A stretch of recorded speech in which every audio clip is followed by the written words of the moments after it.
Good evening and welcome to tonight's meeting. If you're looking for the Route 43 and Route 46 Reinventing Metro community meeting, you've come to the right place.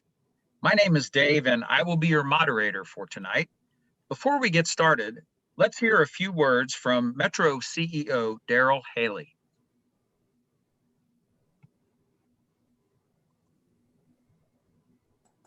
Hello, I'm Daryl Haley, CEO of Metro. Thank you for joining us today. This is a very exciting time for us here at Metro. With the passage of Issue 7, it's now time to roll out the Reinventing Metro plan. The Reinventing Metro plan includes infrastructure improvements, it includes more frequent bus service, it improves improved customer amenities. Today, you'll hear a presentation about all of those exciting changes that are coming. Thank you for your help in Reinventing Metro. Together, we will usher in a new era for transit in Hamilton County. Thank you, Daryl. Before we get started, I'd just like to go over some housekeeping notes. We will be recording tonight's presentation and streaming it on Facebook Live. Following the presentation, we will have time for some Q&A. I ask you, please put your questions in the Q&A box. Do not use the chat feature. If you have some questions after tonight's presentation or you have some comments you'd like to give us, we invite you to send emails to reinventingmetro@go-metro.com. We also invite you to follow us on social media at Cincinnati Metro. We have an account on Instagram, Facebook, and Twitter. We'll be providing updates on the Reinventing Metro plan as well as exciting news from Metro. Also, after tonight's meeting, we will send you an email with a link to a survey and instructions on how to get your free day pass. Also, everyone who completes a survey and provides us with their contact information will be entered into a drawing for a free $30-day rolling pass. And also, throughout the evening, we will ask several polling questions. If you are watching on Facebook Live, these poll questions will not appear, so that's why I will be reading them and reading the answers as well. These poll questions will give us additional opportunities to get some feedback from you. Now let's have some poll questions now. Poll question number 1. What statement best describes how often you use Metro? This is multiple choice. Your options are daily, 5 or more times per week, frequently, 3 to 4 times per week, occasionally, 1 to 2 times per week, I used to ride, but I don't ride anymore, or I do not use Metro.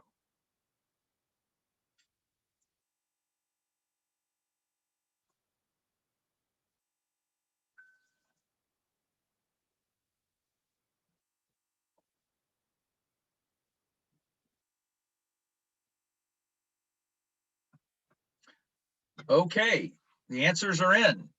It looks like about 40% of participants frequently ride Metro 3 to 4 times per week, followed by a 3-way tie between daily, I used to ride but don't ride anymore, and I do not ride Metro at 20% each. Let's have another poll question. Which statement best describes, how do you currently use Metro? Commuting to and from work, shopping, medical appointments, school or job training, or socializing, going to restaurants, entertainment, or visiting friends and family. This is a multiple choice question, so you can select more than one answer.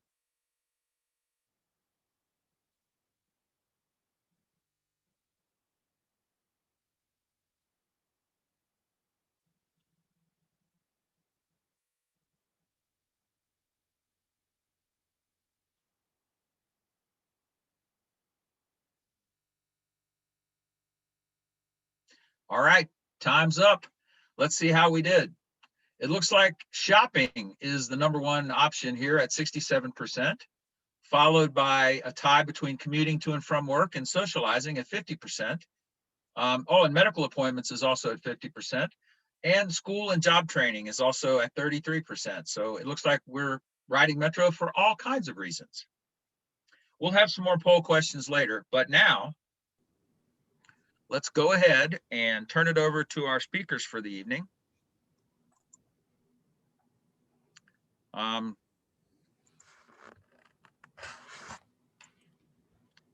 Just a second here. All of a sudden it jumped out of the presentation.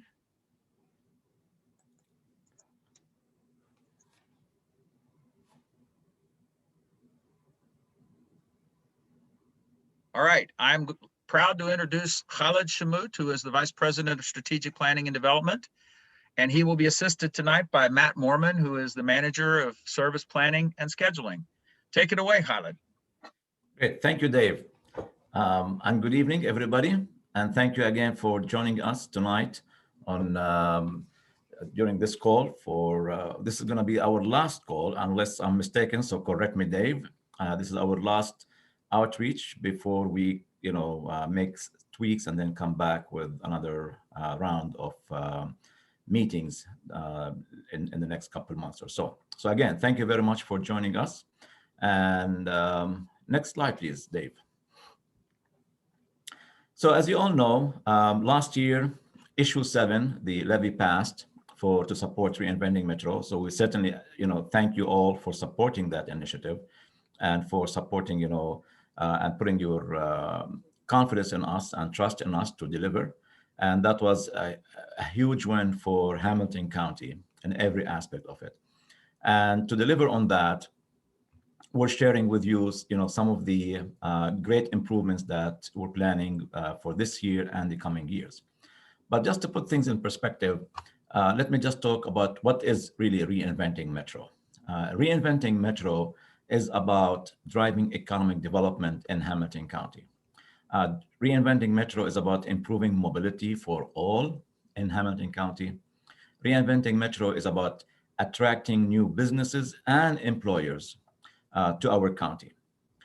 It is certainly about providing access to more and higher paying jobs. And Reinventing Metro is about improving the local and regional quality of life for all. And all of that will help us to expand our regional connectivity with the neighboring counties as well as Northern Kentucky. So these are really the objectives of Reinventing Metro. It is about all of that, improving the mobility for all, driving the economic development, and certainly attracting businesses, employers, and access to jobs, and so on. Next slide, please. So in order to deliver on all of these, grand objectives of Reinventing Metro, we have to fix our transit system. We can't attract new businesses here if we don't have an excellent transit system. We cannot improve the quality of life if we do not have an excellent transit system, and so on. And to improve our transit system, we're focusing on 4 main factors. And these are the frequency, amenities, span, and travel time. And frequency, we're looking into improving the frequency by providing more trips throughout the day. So buses will be coming more frequent than they are right now. So the passenger doesn't have to wait too long to catch the next bus. It will also help with the connections and transfers. So again, less time is wasted waiting for the next bus. And usually that's one of the most critical aspects of a transit service for the customers, is have high frequency of service. The other element is amenities. We need to provide more shelters, benches at bus stops, also provide better access to the stops, ensuring that there are sidewalks, the sidewalks are in good shape, the curb cuts, as well as concrete landing pads for those who are in wheelchairs, and so on. So we need to also improve all of these amenities and provide better transit centers for transferring, just like we did with Northside Transit Center, about 3 months ago. That was completed there. We also need to improve on the span of service. Really, not everybody works from 8 to 5 Monday through Friday anymore. Quite a bit of folks work second shift, third shift. They work on weekends. People want to shop on weekends, visit friends and families, and or go to entertainment, and so on. And we need to provide service, throughout the day. And so We're expanding the hours of service. Service will start earlier, will end later. And actually, on few routes, as you will see later in the presentation, few routes will be running 24 hours a day, 7 days a week. And that's really tremendous because, again, we need to provide this access to jobs that are, in manufacturing, warehousing, and so on. The fourth element is travel time. And we do recognize that our current system is really not efficient. In many cases, somebody on the east side wants to go to the west side. They have to take a bus all the way to downtown to transfer and then go back up, to the west. And that's not efficient. And we do realize that. So some of the improvements that we'll be introducing this year and in the future years is to minimize or hopefully eliminate all of that. So there's more direct travel from origin to destination with minimal transfers without the need to go all the way to downtown to complete the trip. So again, our focus is really to make the trip as short as possible to save people time and so that they can use the extra time in more productive ways. Next slide, please. And just to put a couple of things in perspective, with the proposed changes that are part of Reinventing Metro, 20,000 jobs will be accessible by Metro. And by accessible meaning they'll be within quarter mile of a bus stop. And usually that's the standard for a walking distance to a transit service, quarter mile, which is about 4 minutes or so walking. So 20,000 jobs that currently don't have access to Metro will have that. And that adds up to about $850 million in annual salaries. Next slide, please. Also, as you heard me say, and then Matt will elaborate more on the 24-hour service, 6 routes will be running 24-hour service 7 days a week. And so, which means that 50%, half of the jobs in Hamilton County will have 24-hour access to the bus system, to Metro. 50% of the jobs. And most of these are, as I said earlier, in manufacturing, warehousing, and so on, who really depend on second shift and third shift work as well. Next slide, please. I think I touched on most of these points, but I'm going to just highlight a couple. Currently, half of our fleet is equipped with free Wi-Fi and charging ports. And we are working on making sure that the entire fleet has, is equipped with free Wi-Fi and charging ports by the end of this year. Because we do recognize that it's great to improve the frequency of service, have shelters and improve the span of service and so on. But, also convenience on board the vehicle is also important by providing, free Wi-Fi and so on, so that commuters can ride the bus and, use their time efficiently, do work or, watch entertainment and so on. In addition to the improvements that we will be introducing to the fixed route system, which is, the big buses that you see on the streets right now. So in addition to the improvements to that current service in terms of frequency, span, and so on, we're also looking at introducing a couple new type of transit services, which we call on-demand service or demand response service, as well as bus rapid transit. And I'll be talking about these two over the next couple of slides. So we're also trying to look at innovative ways of providing transit that could accommodate most of the needs of the residents and visitors. Next slide, please. So the on-demand service or mobility on-demand is a different type of service that's usually confined to a certain geographical area, like a neighborhood or so, usually about 4 square miles, maybe 6 square miles area, and so on. So it's kind of like confined to a particular geographical area. And This is implemented for at least a couple of reasons. Sometimes in certain areas where we don't have any transit service, it really doesn't make sense to provide the big bus service there, the fixed route, just because there isn't much demand to justify running the fixed route there. However, there may be enough demand that we have to provide something, right? So this is one type of service, the on-demand, that we can use in these areas. In other cases, the streets of that particular neighborhood may not accommodate the big bus. Big buses cannot negotiate the turns and so on, so we cannot run the big buses there. So we have to use a different type of vehicles and different type of service. So the on-demand comes like in different flavors, really. It's not one size fits all.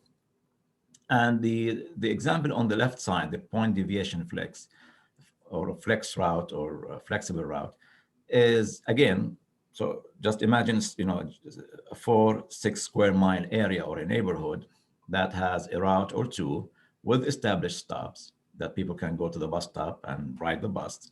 And usually these are much smaller vehicles, maybe like a minivan or a van, kind of vehicles.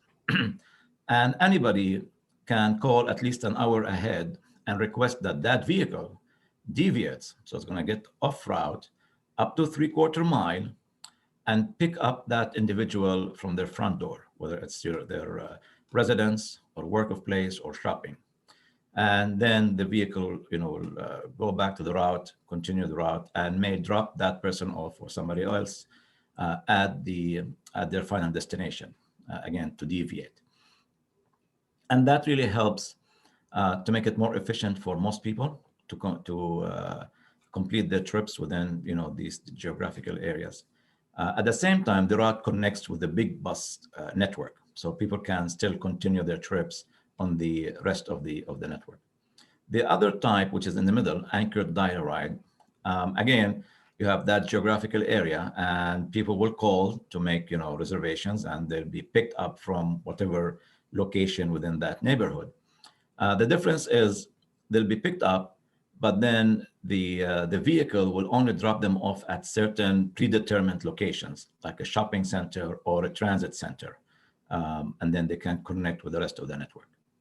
The third type on the right, dynamic flex, and this is kind of more similar to the Uber, Lyft kind of service, where an individual is picked up from any point within that neighborhood and be directly dropped off at any of the locations within that particular neighborhood.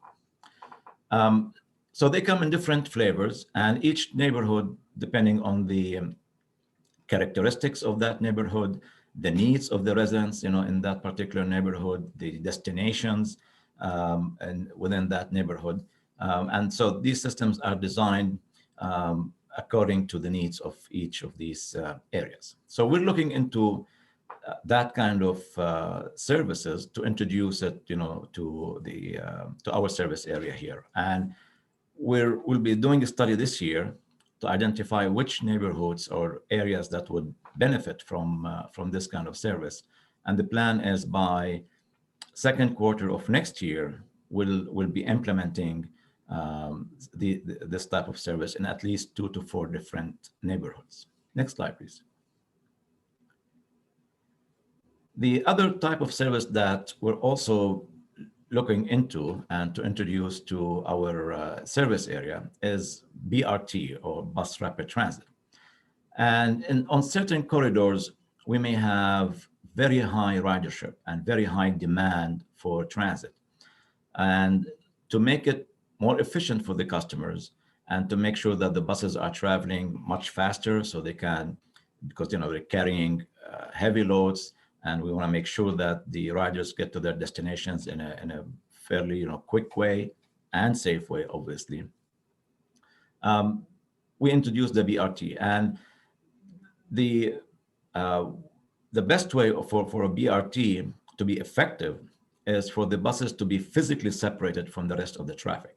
So if you're looking at the picture on the right, and you see that short concrete barrier between the bus and traffic, and that really prevents the cars from um, traveling on the same lane as the bus. So the buses can now travel much faster, taking the passengers to their destinations much faster and safer as well. And with the introduction of BRT, just because of the high demand, usually the stations are designed specifically for that service and for that particular location. So it's not just a shelter there, but it's a station that's designed, built to accommodate that large number of people who may be waiting at that particular location. Next slide, please. There are 4 corridors that are candidates for the BRT system. And these are Montgomery Road, Hamilton Avenue, Reading Road, and Glenway Avenue. We'll be doing a very detailed study to determine which 2 of these 4 corridors that will receive the BRT service first. And really to implement the BRT service is very time consuming, and it's a we have to do the planning for it, then the designs, and then the construction, and so on. So typically, it will take at least 5 years before implementation, before the first bus really starts running that service. So the earliest we're looking at starting that service will be 2026 and probably 2027 in that time frame. But these are the 4 corridors of which we'll select 2 for the BRT system. Next slide, please. So, there's a question coming up in a minute from Dave, but basically, all of that you've heard me talk about, in improving the frequency of service, the span of service, providing better amenities and more amenities, reducing the travel time, make it more efficient, as well as introducing these new type of services, the on-demand service and the BRT and so on. We need to do all of that to really improve the transit system here. And by doing that, then we can achieve the objectives of Reinventing Metro, which is the economic development and so on and so forth. Now, the improvements to the network, there's so much that needs to be done, and that's part of the plan. And obviously, we cannot do all of that in one shot, just because all the resources that are required, and so on. So we had to phase it into 4 or 5 phases. And this year we'll be implementing phase 1, which Matt will talk to you about that and provide the details on that. So phase 1 will be implemented this summer, and then there's going to be phase 2 next year, and then phase 3, and so on. And what's coming in year 2 and 3 is even greater than what we're implementing this year. We couldn't move these up just because those will require more buses and so on. And ordering buses takes about 14 to 15 months till we get it. So our hands were a bit tied with that. But there's a lot more to be coming next year, the following year, and the following year. And with that, I'll turn it over to Dave. Thank you, Khaled. I believe we have another poll question. So if we could have that put up, please. All right. The question is, which of the following improvements would most benefit you? And this is a multiple choice, so you can't select more than one. Your options are increased frequency, or routes running more often, increased span of service, routes running earlier or later in the day, decreased travel times, routes getting you to your destination faster, or access to new places.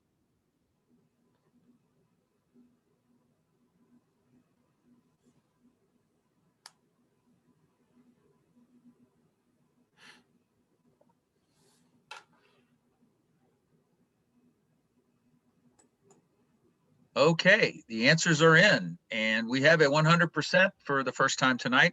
The increased frequency has gotten 100% of votes. It looks like that is a very important improvement that we're planning.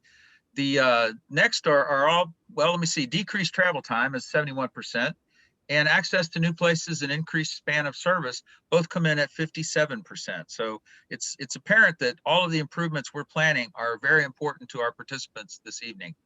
Now I would like to turn it over to our Manager of Service Planning and Scheduling, Matt Mormon, who will go into greater detail about the year one improvements. Matt? Thank you, Dave, and good evening, everyone. My name is Matt Mormon, and as Dave said, I'm the Manager of Service Planning and Scheduling here at Metro. And I just want to echo what Dave and Khaled said. Thank you so much for taking the time to be here this evening. We appreciate your feedback as we work to shape transit and reinvent Metro for you. So, although tonight's meeting is specifically geared towards the 43 and the 46, I'll briefly go through all of the changes that we're implementing this year. This year, which is 2021, this summer, we'll be making improvements to 9 different routes. The most significant change, as you heard earlier in the presentation, will be the addition of 24-hour service on 6 of our busiest and most frequent routes. Those 6 routes, I'll name them just from west to east. We'll talk a little bit more about them later in the presentation. Those are the routes 33, 17, 78, 43, 4, and Route 11. Those will run 24 hours per day, 7 days a week, 365 days a year. 2 of our other routes will also begin operating on Sundays, which do not currently have any service on Sundays. And those are the routes 16 and 20. They will also run more frequently during the week. And again, we'll take a little bit of a closer look at those here in just a minute. So as we transition to the next slide, as promised, we'll talk a little bit more in depth about the routes 43 and 46. If you could flip to the next slide, please. The Route 43 operates service on the Reading Road corridor and has 4 main branches, which are the Bond Hill, Lockland, Evendale, and Winton Hills branches. As you can see on the map, the Winton Hills branch will no longer be part of the Route 43, but will instead become part of the Route 46. And again, I'll talk more about that in just a minute. Currently, Route 43 operates weekdays from 4:55 a.m. until approximately 12:55 a.m. This summer, in June, the route will operate 24 hours a day, 7 days a week, 365 days a year on the Bond Hill branch, which is shown on your map in green with the dark outline. That will be the 24/7, 365 branch. Route 43 is already one of our highest frequency routes, if not the highest frequency route. So you will continue to see frequent service every 10 minutes during peak periods, 15 minutes during midday times, and 30 minutes in the evenings. On weekends, the Route 43 currently operates from 5 a.m. until 12:50 a.m. on Saturdays, and 5:45 a.m. until 12:40 a.m. on Sundays. As I mentioned, this will increase to 24 hours a day, 7 days a week, every single day of the year. Our weekend frequency will continue to be 30 minutes. Next slide, please. So moving on to the Route 46, which serves areas including Over the Rhine, Mount Auburn, Corryville, Uptown, and Avondale, among others. As I mentioned previously, the Winton Hills branch of the Route 43 will become part of the Route 46, as you can see on the map. The green line is the current Route 46, and the red is the Winton Hills portion of the 43 that will become part of the 46. Currently, Route 46 begins operating at approximately 6 a.m. It runs until 12:55 a.m. on weekdays. And beginning later this year, in June, that route will start to operate earlier in the day at 5:30 a.m. and will continue until 1 a.m. Peak frequency will increase. There'll be a bus every 15 minutes during peak times. Midday frequency will increase to every 20 minutes or 3 times per hour. And our evening frequency will remain at 50 minutes. Saturday service will begin much earlier in the day, starting at 5 a.m. and will continue until 1 a.m., keeping the current 30-minute frequency that we already have. Sunday service will begin operating at 6 a.m. and will run until midnight, again, maintaining the current 30-minute frequency. So the changes that I've just described for both the 43 and the 46 will provide a much higher quality and frequency of service to areas served by those routes. And those areas, as I'm sure you know, include Winton Hills, the University of Cincinnati, several of the major hospitals such as UC Health and Cincinnati Children's, the Uptown area, Findlay Market, Washington Park, and many others, just to name a few. So again, this presentation, although it is focused on the 43 and 46, I'll briefly go through the other changes that we have planned for year one. So the next slide, please. Route 4, which serves the Montgomery Road corridor, will begin operating 24 hours a day on the Kenwood branch, which is the one shown on your screen in blue with the dark outline. And those frequencies will remain high on all days, including the weekends. And moving on to the Route 11, which serves the Madison Road corridor, that one will also begin operating 24 hours a day on its main branch, which is the Madison Road branch, as that is shown here on your screen in yellow with the dark outline. And our current frequency will be maintained on all days, including the weekends. Next, the Route 16, which serves Central Parkway, Spring Grove, and the Winton Road corridors, will see greatly improved frequency on weekdays and Saturdays. The route will also begin operating on Sundays from 7 a.m. until 7 p.m. Currently, the Route 16 does not operate on Sundays, so that's a great improvement for Route 16. Moving on to the Route 17, which serves the Clifton and Hamilton Avenue corridors, we'll see service on the Mount Healthy branch, again shown on your screen in red with the dark outline. The Mount Healthy branch will begin operating 24 hours per day, 7 days a week, every day of the year. The Route 17 will also see some greatly improved service on weekends, which will come in the form of higher frequency, especially on Sundays. Next is the Route 20, which serves Central Parkway, Spring Grove, and Winton Road corridors.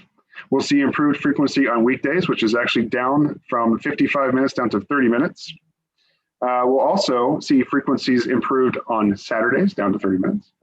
This route does not currently operate on Sundays, and similarly to the Route 16, will begin operating every hour at a minimum on Sundays. So again, a great improvement for the Route 20. Next, the Route 33, which serves the Glenway Avenue corridor, is another one of our very busy routes that will see 24-hour, 7-day-a-week service beginning this summer. We'll also have some adjustments and improvements to the frequency of the 33 on weekends, specifically Saturdays. And last but certainly not least is the Route 78, which serves the Vine Street and Paddock corridors. Well, the Lincoln Heights branch, shown on your screen with the black or dark outline, will begin operating 24 hours a day, 7 days a week, every day of the year. And the current frequencies will be maintained every day of the week. So those are the changes that we are proposing to make in the first year of Reinventing Metro. Those are slated to take effect, as we mentioned, at the beginning of June of this year, around that time. And again, I want to thank you all for being here, and I look forward to your comments and feedback, and I look forward to answering your questions. Dave, I believe it's back to you, sir. Thank you, Matt. And great segue talking about feedback. We have 2 more poll questions that we'd like to present before we get to the Q&A session of our evening. So if I could have the first poll question, please. After these improvements that you just heard about, will you use the Route 43 and/or Route 46 more? Your options here are yes and no.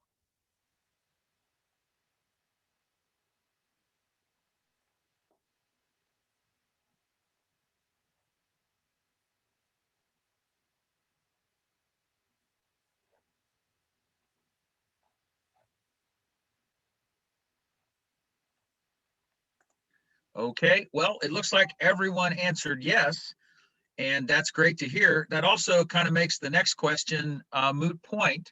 The next question would have been, if anyone had answered no, we would have asked why. And so some of the options were, it doesn't run during the day or the time when I need it. My destination is not near a metro line. The bus does not come often enough to catch. I'd have one of the above problems on the bus I need to transfer to, or some other reason. And since no one answered no, we don't have to really deal with that question. So let's move right along to hear from you.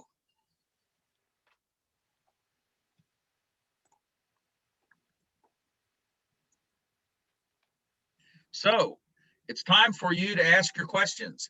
Please enter them in the Q&A box. Do not use the chat feature. I want to remind you again that if you have a question that we don't get to tonight, or you don't think of it while we're here, please send it to us via our email address, which is reinventingmetro@go-metro.com. You can also give us comments if you'd like as well. We ask too that you follow us on social media at Cincinnati Metro. We have Twitter, Facebook, and Instagram. You can stay on top of all of the latest Reinventing Metro developments, as well as just all the Metro news. And after tonight's meeting, I do want to remind you that we will be sending you an email with a link to our survey and instructions on how to get your free day pass. That survey is critical because it will provide us with additional feedback and some deeper questions that we weren't able to ask tonight during the polling. And if you complete the survey and give us your contact information, we will enter you into a drawing for a free 30-day rolling pass. So I know you're going to want to get your name in for that. Now, let's get to your questions. Do we have any questions out there?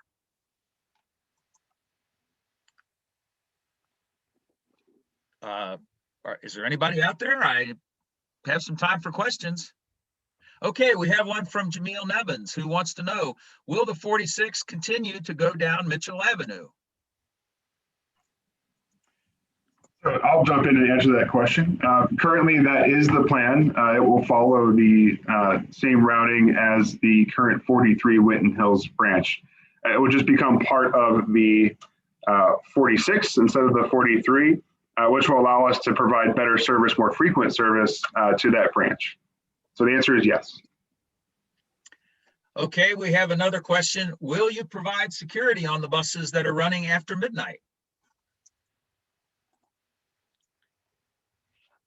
I think we'll have to, get back with you on that, just to give you a correct answer to that.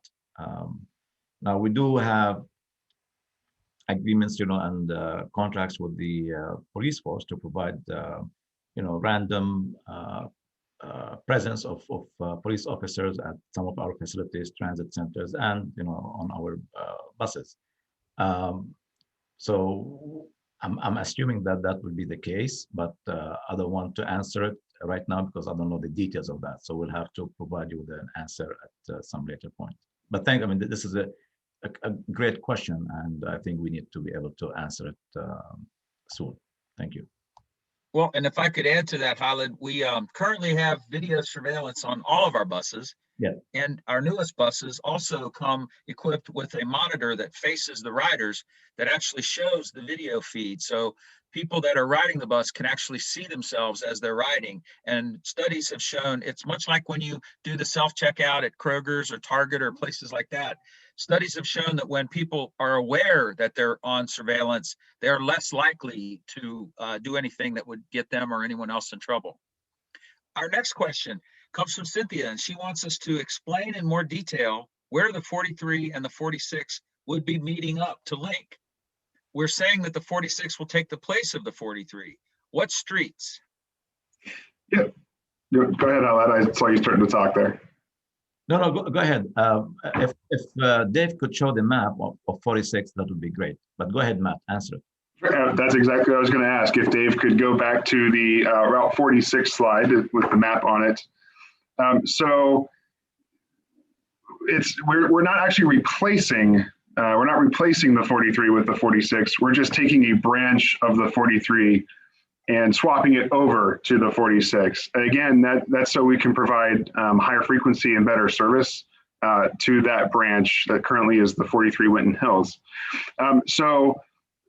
Again, we're still in the the public outreach phase. We're looking for your feedback. But as it stands, or the plan as currently proposed, is that some of the Route 46 trips would still continue as they do now over to the Cincinnati Zoo layover. And the other trips, or I believe it's every other trip, correct me if I'm wrong, every other trip would continue out to Winton Hills.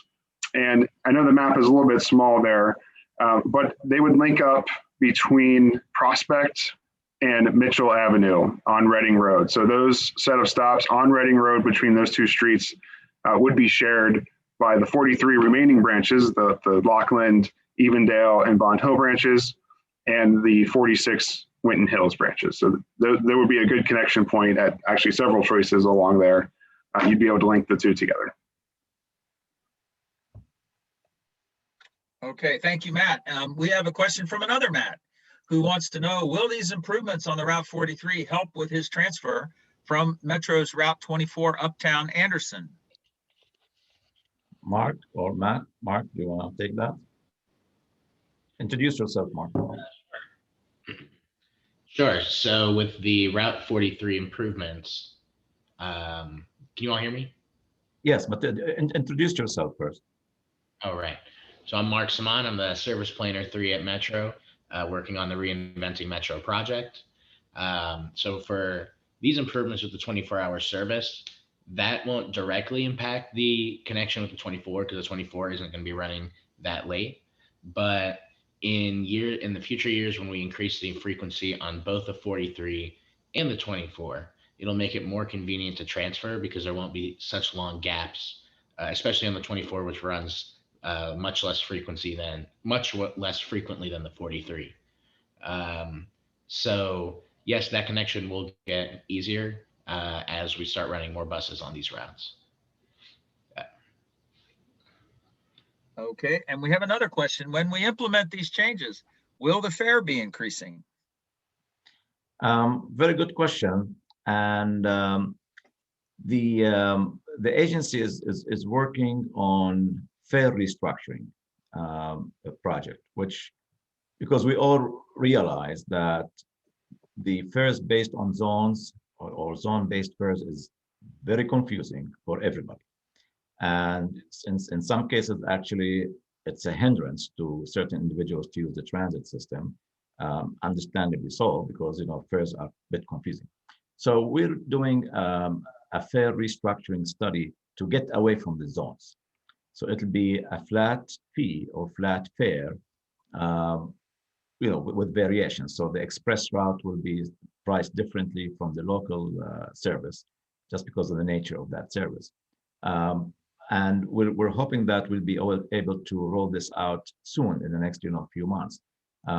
We've already had some discussions, public discussions, public meetings, and about that. So we gathered some information. In terms of the fare increasing, the base fare will indeed increase slightly, but we won't have the zones system anymore. So overall, it may be for most people, it may be a more better deal for them, depending on from which zone they're originating or going to. So there may be a slight increase, but at least we don't have to deal with all of these zones.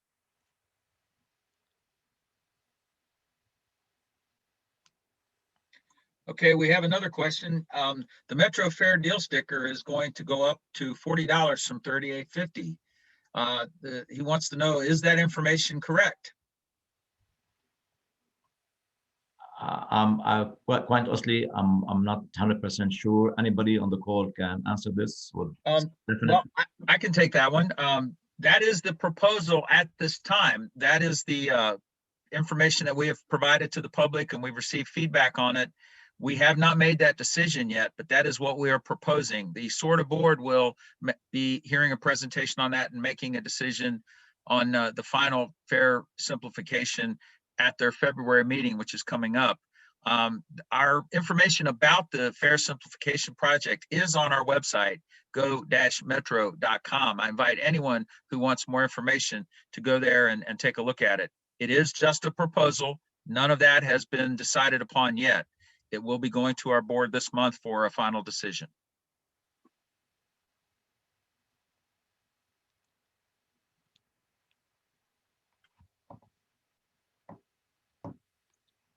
Any more questions? We must have done a tremendous job tonight.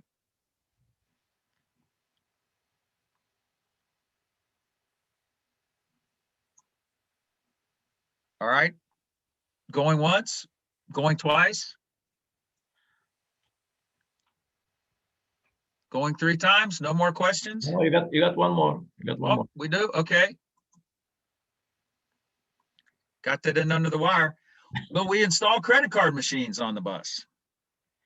Not credit card machines. However, there's a project that's going on right now as we speak, and we're hoping that by May it'll be complete and operational. We if you use the new app that we introduced just over a year and a half ago, using the Transit or Masabi app to buy your passes on your cell phone or your smartphone, and you're showing it to the driver. And this has been a great success, and people love the app.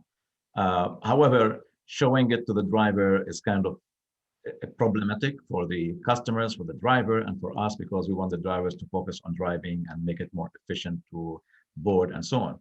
So the next phase of that project that's really going on right now is we're installing readers on board the buses.